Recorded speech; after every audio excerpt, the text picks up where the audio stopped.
हो भैया वाह देसी गीत हो एकदम। वाह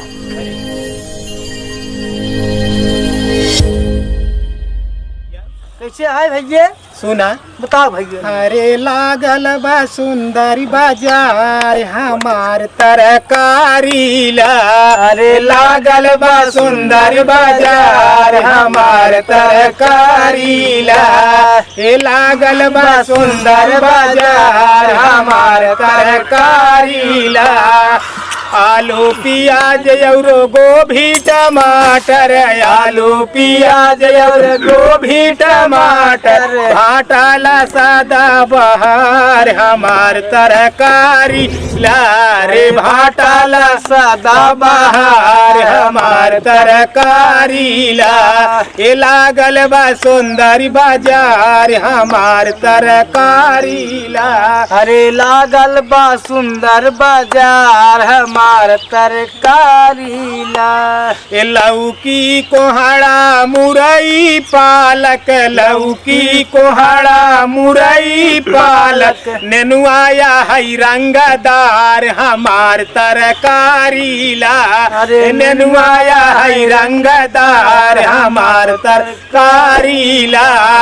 बोड़ा सूरन लैला करैला लैला करैला हो लैला करैला बोड़ा सूरन लैला करैला। कटहर देखा तैयार हमार तरकारी ला। ए कटहर देखा तैयार हमार तरकारी ला। लागल बा सुंदर बाजार हमार तरकारी ला।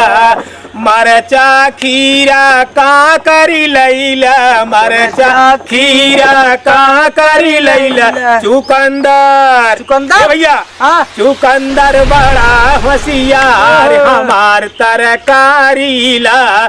चुकंदर बड़ा होशियार हमार तरकारी ला। धनिया मेथी लहसुन लैला धनिया मेथी लहसुन लैला। लहसुन लैला हो लहसुन लैला। कुनरू भैया अरे कुनरू रखीला संभार हमार तरकारी ला। अरे कुनरू रखीला संभार हमार तरकारी ला। अरे लागल बा सुंदर बाजार हमार तरकारी ला।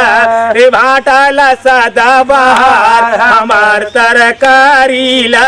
रे नेनुआया है रंगदार हमार तरकारी ला। ए कटहर देखा तैयार हमार तरकारी ला। चुकंदर बड़ा होशियार हमार तरकारी ला। कुनू रखीला संभार हमार तरकारी ला। जय सिया राम हर हर महादेव हर हर महादेव। जय हो गंगा माई के चैनल नाम दीपक जौनपुरिया 62 जौनपुरिया 62 भैया। बाबा आप सबसे भैया विनम्र निवेदन है कि आप सब भैया सब्सक्राइब करें बेल आइकन दबाओ भैया घंटी दबाना न भूलें भाई। लाइक करिए